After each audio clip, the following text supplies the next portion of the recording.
Hello, BookTube. I have a tag for you today on this cold, dark, rainy day in Boston. It's a tag that was created by Harriet Rosie, and it's the Honest BookTuber Tag. And I was tagged by Olive at a Book Olive. And I think I was also tagged by Sue at Sue's Book Nook, so it's high time that I did it. And it's one of those tags that I love. One of those behind-the-curtain tags that digs into the personal stuff, as opposed to, you know, a 24 book recommendations, which I also love, but I love the stuff where we talk about what we do, even though it feels a little exclusive because we have an audience, and 90% of that audience is not booktubers. But even so, I have to think that it's probably of interest to non-booktubers as well to know how the sausage is made, so to speak. So I would go through these questions. They're really good. Number one is, have you ever lied about reading a book?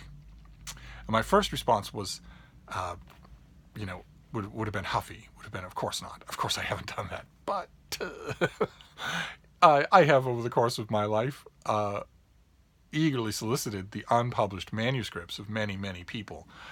And sometimes I will not so much lie about reading the book as lie about not having yet read it when I have, and I'm still trying to come up with a way to talk about it.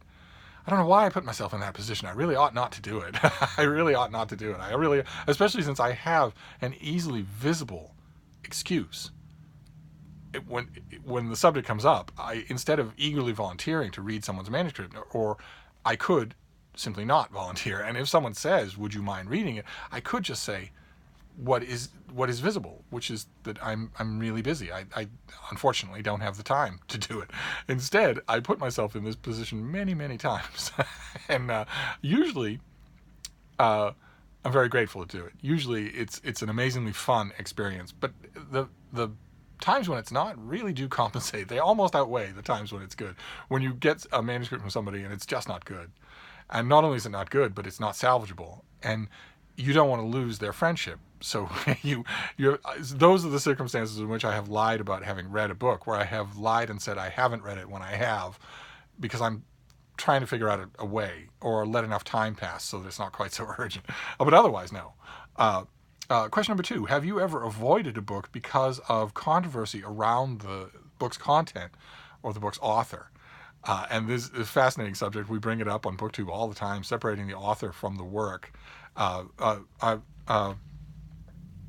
Olive brought up Orlando Figes, who was caught in a horrifically embarrassing scandal where he was writing scathing reviews of competing books to his own books, and then denied it and tried to blame his wife for it, and eventually got caught just horribly red-handed, and I'm sure still does it.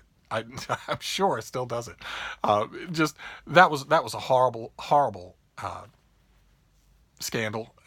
And also, I've mentioned on this channel my dislike of the British historian and reviewer A.N. Wilson, who did some solid work. I liked a lot of his solid work. I read for instance, his Tolstoy biography and liked it.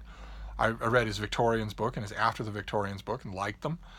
But there seemed to be a kind of a febrile edge to them that increased with every book. And finally, he wrote a biography of Adolf Hitler that made Hitler sound like a misunderstood European statesman. And that sort of was a kind of a break with me. And then a subsequent book of his heavily insinuated, in fact, in a couple of sections, actually outright said that most of the large governmental and military decisions made by Queen Elizabeth I of England were prompted by her menstrual cycle. And I remember reading that and thinking, okay, that's enough out of you. But nevertheless, I mean, another example would be Tao Lin. Oh, someone has joined us. Oh, oh, hello. You heard me ranting? Who's that, baby? Oh.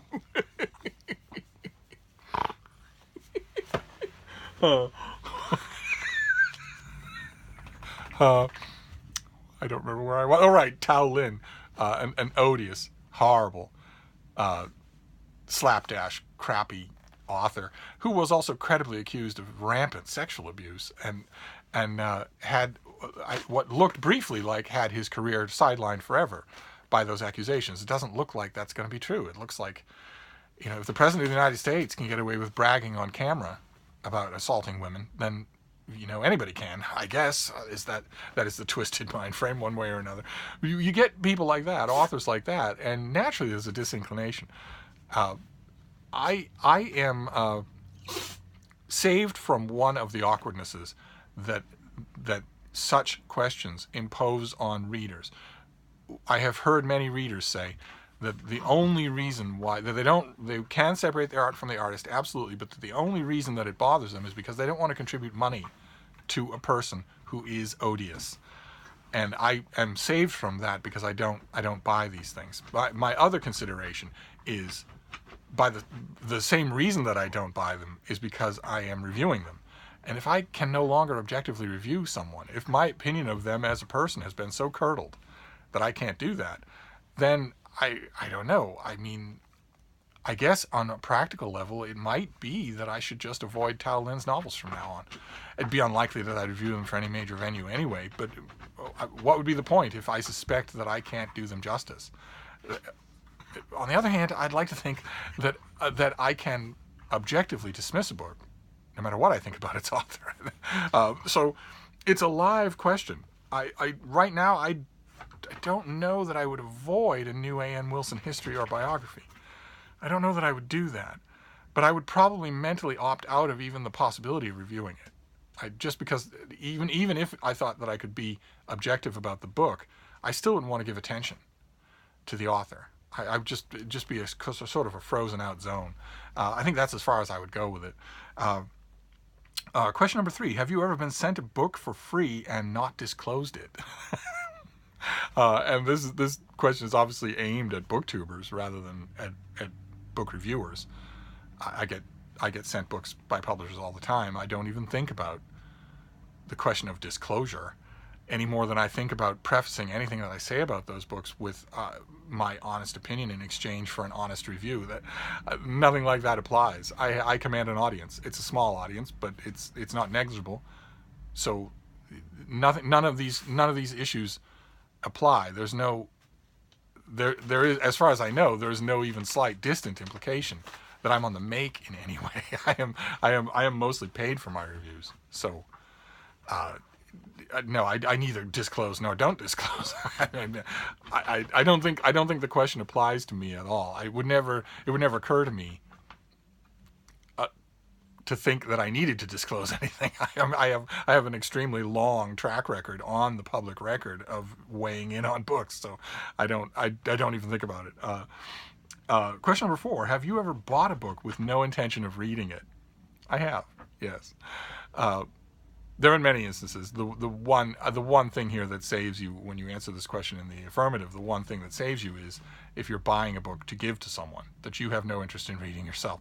Then you're saved, because we've all done that.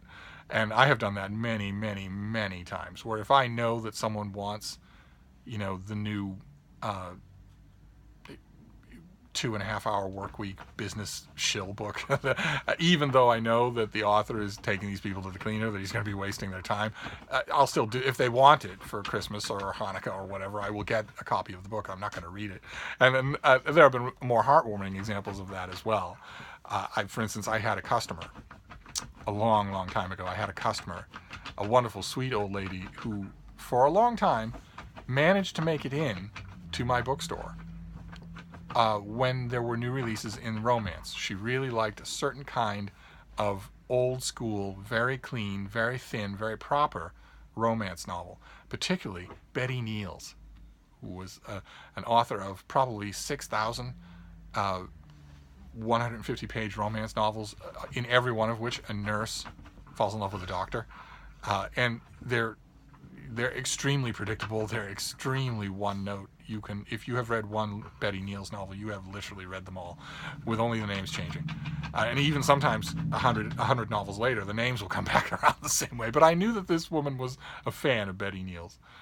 And she came in, and she came in, and she came in fewer and fewer times, more and more seldomly. And finally, when I noticed that she was having trouble getting into the store, I worked casually into conversation that I would love to be in touch with her, outside of the store. I'd love to talk books, maybe send her the occasional book here and there. And she agreed. She was a very courtly old presence, but by then she trusted me completely, so she agreed. And I'm glad that I did that, because the worry that prompted me to do that came true only a month later. She could not come to the store anymore. She was in her apartment on Beacon Street and just stuck there, basically. Like so many old people in the United States, she had outlived or moved away from her family, had outlived or moved away from her friends. And since I had her information, I would scoop up all the... At the time, Harlequin, I think, was republishing all of Betty Neal's in very attractive mass-market paperbacks. And I knew there was nothing wrong with this woman's mind and nothing wrong with her eyes. So I started scooping up all of the Betty Neal's and any other romances that were sort of along her lines, on her wavelength, and sending them to her. And I didn't read any of those. I knew that they were giving her pleasure, but I wasn't about to read them myself. So yes, I have done that. Let's see here. Question number 4. We're up to question number 5. Have you ever got caught up in BookTube drama? Yes, I have. I got caught up squarely and directly in BookTube drama when I myself was the center of a firestorm of idiotic drama that was hyped up and kept hyped up by one stupid comment that I made on one video, for which I guess I was to suffer expulsion from the community and damnation as a person from now until the end of time. I was hashtagged, and that is not a pleasant experience. I do not recommend it. So one of my earliest exposures to BookTube, on a personal level, not as a viewer, but as a participant, was to be caught up in BookTube drama, and I'm hoping it never happens again. I'm hoping that it never happens again. Although I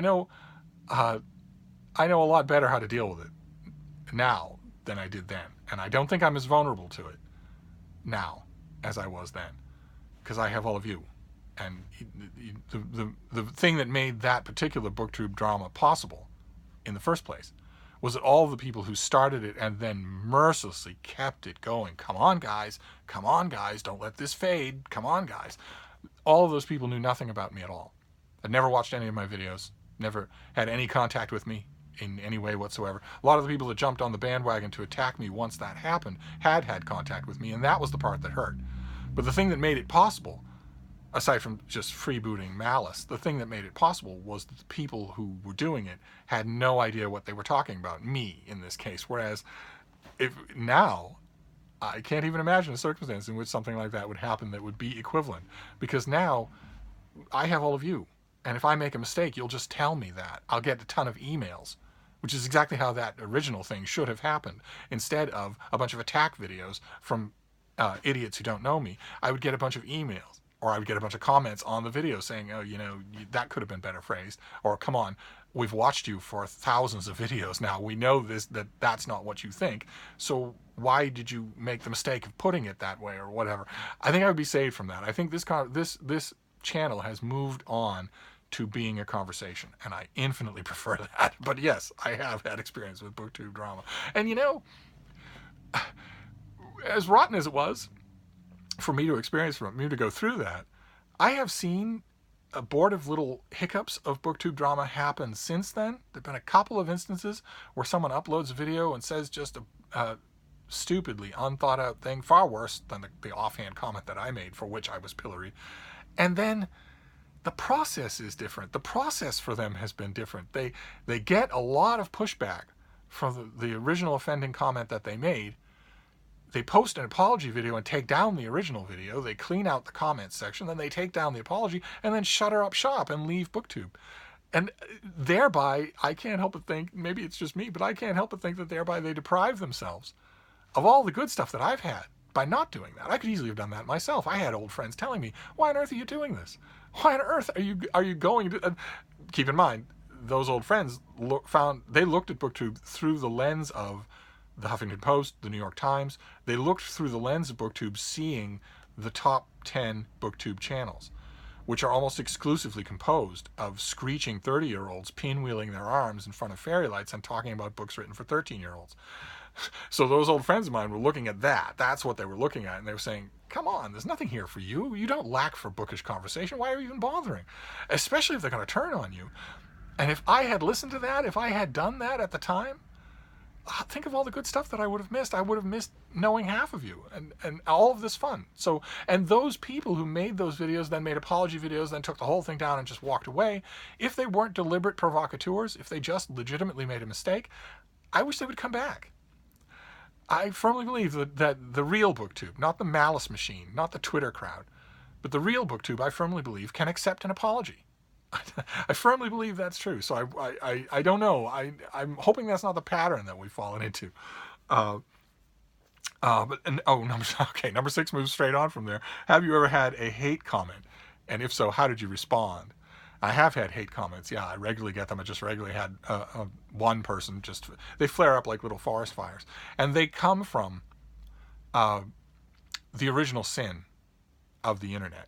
The original sin, the apple in the Garden of Eden of the internet, is a world that was allowed to develop in which personal expression is uncoupled from personal responsibility. That somehow or other the internet allowed that to happen. That does not happen, or at least for the first 150 years of, for instance, telephones.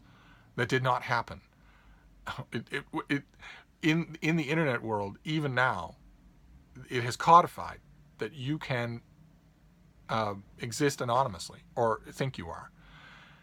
And the combination of that and call-out culture, this kind of the way that social media, the worst of social media, of Twitter and Facebook and Instagram, have grown, have codified into mimicking the in-crowd and out-crowd of high school cafeterias.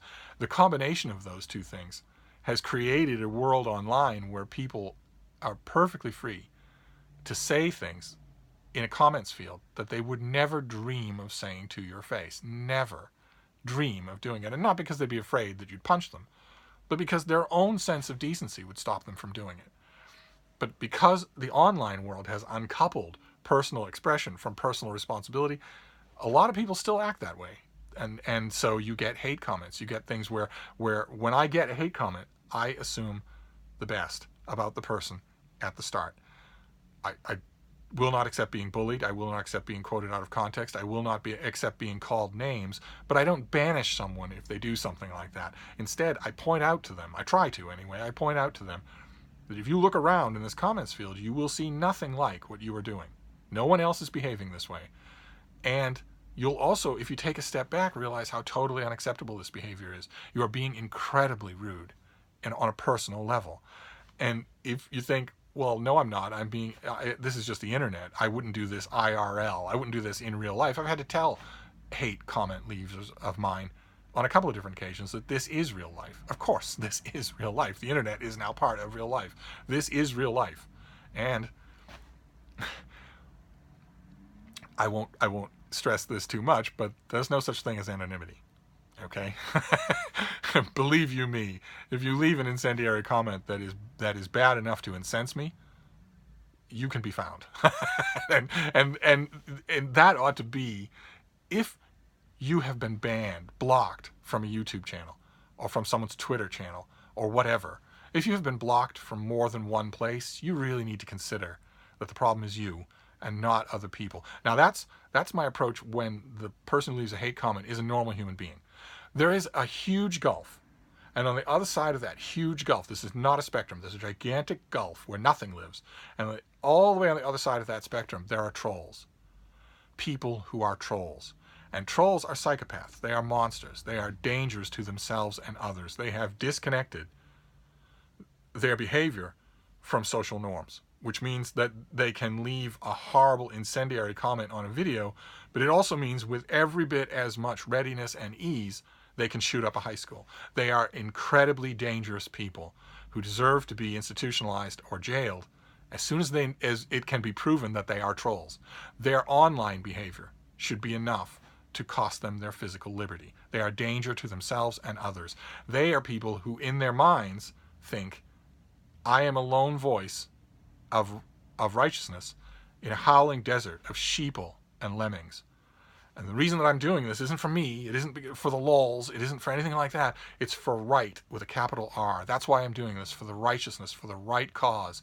That's why I'm calling you a douchebag on your own channel. And I'm doing it repeatedly until you block me. And when you block me, well, it's just fascism, dude. It's the kind of darkness that I fight against alone with just my one elven ring in my mother's basement. And that is a seriously dangerous delusion. A person who thinks that about themselves, and I have 2 trolls right now who do think that about themselves. They think exactly that about themselves. People who think that about themselves are very dangerous because there's nothing that they can't do. Their own internal clock, their own internal monitor is off. And they have disconnected themselves from an external monitor so they can do whatever they want. And all of it will be self-justified. The 2 trolls on my channel today have been blocked. You never see their behavior. I've turned off the likes and dislikes on this channel. I don't like them anyway. But I'm certainly not going to let a Blockbot that dislikes every video 10 seconds after it goes up, I'm certainly not going to let that handiwork show. I'm not going to let a troll who set that up be able to point and say, that's me, that's my handiwork. And I remove when I know that someone is a troll, instead of just being disagreeable. If someone's just being disagreeable, then I try and point out to them, you're being disagreeable. I'm here to talk to you. I'm perfectly happy to do that, and you don't have to agree with me, but you're being a jerk, and you can't keep being a jerk. If you come on here after a really bad day, or you're doing a really hot take on something you just heard me said and it struck you very personally, and you leave an incendiary comment, my assumption is going to be that you are not quite aware of how it sounds, and that if you were, you would be embarrassed and you would take it back, and we would move this into a conversation. It's not that. When I determine that someone is actually a troll on my channel, then I remove them and block them right away. And so the 2 trolls on my channel literally never see any direct result of their actions, and yet every day they take the same action on every video. Every day. Some of it's automated, but some of it's not, and every day they do that. So that if it's his turn to pick up the kids at school and they're waiting there in the sleet, well, they can wait just a bit longer, because it takes a bit of time to navigate between the 4 fake YouTube accounts that I have had to set up, because my real account has long since been blocked by everybody. And you take a step back and you look at that. Your kids are freezing outside their school. You're supposed to pick them up. Your significant other is at her job, and you're letting your kids stand in the sleet outside their school 20 miles away so that you can be a troll on one stranger's YouTube channel. If you take a step back from that behavior, you see immediately it is severely psychologically disturbed. Severely so. It's not a question of, seeing somebody like Thor Dark World on Twitter and saying, oh, you're crazy. No, it's someone who's seriously psychologically damaged. And yet trolls don't see themselves that way. So they're a totally separate thing. If the minute that I know that someone's a troll, they're gone completely, as far as I can make them. But hate comments before that, I distrust calling them that. I distrust very much the 21st century mind frame that says that any kind of disagreement at all is hate. Even any kind of sharp disagreement. No, there's plenty of room for sharp disagreement that can be then brought around to a conversation. I've done that dozens of times on this channel, and I look forward to doing it more often. I'm glad to say it doesn't happen all that often. But anyway, the answer to the question is that's what I do. There's a chasm. If you're on the other side of the chasm, if you're a troll, then there's no conversation with trolls. They are just dangerous. They should be incarcerated. They are just dangerous to themselves and to others. They don't have any idea what they're doing. They don't have any control over themselves. And nothing in their life is more important than their trolling. So, but on the other side of the chasm, people who are maybe being a little more rude than they think they are, or who are taking the wrong tack, or who are accusing me of things I haven't said, or something like that, that I try to handle it in a better way. It doesn't always work, but I try to handle it. I try to use dialogue to bring that back to a normal exchange. Anybody can make a first impression that's abrasive. I do it all the time. So anyway, question number 7: have you ever made a video just because you know it will get views? No. I know you're tired of hearing this, and I am not going to press the issue. I'm not going to press the issue, but I legitimately don't know why this channel gets any views at all. I legitimately don't know. It can't just be the new books, because you could go on catalogs online and see those same new books and read the pub sheets that I read on this channel. And it can't just be Frida, because there are plenty of puppy channels on YouTube. I don't know. No, I never made a video just to get views because I don't have any idea what gets views. I don't have any idea whatsoever. I turn on the camera and natter about books to my imaginary lame-ass BookTube friends. Why that gets any views at all, I don't know. Question number 8. If you could go back to the beginning of your channel, would you do anything differently? I think it's natural that a lot of people, once you get more comfortable in front of the camera, a lot of people wish they could redo their BookTube newbie tag. I certainly do. My BookTube newbie tag strikes me as not only too brief, but awkward, stilted. It was the very first time I'd ever done anything like that. Chris and Giselle just captured it on camera, and I thought it was a disaster. They said, no, that's just fine. So we can actually use that. But aside from that, the only thing that I would go back and change would be, I noticed that for like the first year of my videos, the audio is decidedly low. And there doesn't seem to be anything that can be done about it. You have to blast the audio on your laptop in order to hear it. And then inevitably you forget you have it up that high when you move on to the next video and you're blown back through the wall. So maybe I would go back just for technical reasons and fix the audio on a lot of those videos. But otherwise, no. No, I'm not like I would rebrand myself or anything like that. Question number 9. Are there any channels that you wish your own channel could be more like? And it is true, yes, in terms of technology, in terms of technical skill. I have neither the patience nor I think much of the know-how to do even the simplest editing software. I've tried, and I look at a lot of them all the time, wondering if there's one. I look at the apps, I look at the descriptions, I look at the star ratings, and I look to see whether or not people are calling this foolproof, whether or not they're calling it completely basic and simple. And invariably, in the last 3 years, every single time that I encounter an app like that swears that it is the simplest thing in the world, it ends up not being. It ends up not being simple at all. If I download your free app, and the minute I open it, it starts telling me about how I'm going to lay audio tracks separate from visual tracks, and here are the playback ratios and the tag moments and whatnot. No, I didn't go to film school. I don't know anything about this. I don't want to do anything like that. All I want to be able to do is put pictures and maybe a little dialogue in the video. That's all I want to do. I want to be able to put a picture right here. And I want all the rest of it to be as simple as saying publish. I want all the rest to be as simple as the YouTube beta studio that I use right now, the studio on YouTube, where it uploads the video, gives me a few tiny little toggles of control, private versus public, a notation box where I can write things down, and then publish. All I want is a YouTube editing program that allows me to do exactly that, just that easy, but that also allows me to put pictures up on the screen. That would be great. That would be fantastic. And if I could drag and drop the pictures so that I don't have to do any sizing or ratioing, that would be even better. But as far as I know, I have never found even the most basic editing software that will just let me do that. They all expect that I want to be the next Quentin Tarantino, and I don't. So that's one thing that I would change, is either I would grow the patience or I would grow the technical ability to do that on the simplest program that exists. But really what I'd like is a program even simpler than the simplest program that exists.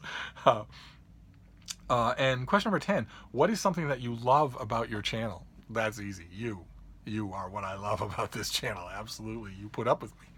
You listen to me. Comment on my videos. Comment about my videos to each other. This community is easily the thing that I love about my videos. Absolutely, is that I am talking to a group of readers all over the world every day, and that is just so wonderful. That is actually, at first I thought maybe the way to think about that would be that it would be a virtual equivalent of the analog experience that I had when I worked in a bookstore and I had a line of customers every day. But it's much better than that, because you're not coming to me for questions. We're all just talking to each other, and you're all over the world. Oh, that's by far the best thing, is you, the audience. And then that's it. That is the Honest BookTuber Tag. I'm hoping that every booktuber does this, because these are great questions. There are variations on this one floating all around, and I hope that everybody does it, because I learn a lot from these about the people that I spend time with every day when I watch them. And all that's left is to tag people. I don't know who's been tagged on this, but I want to tag certainly the guys at Strip Cover Lit.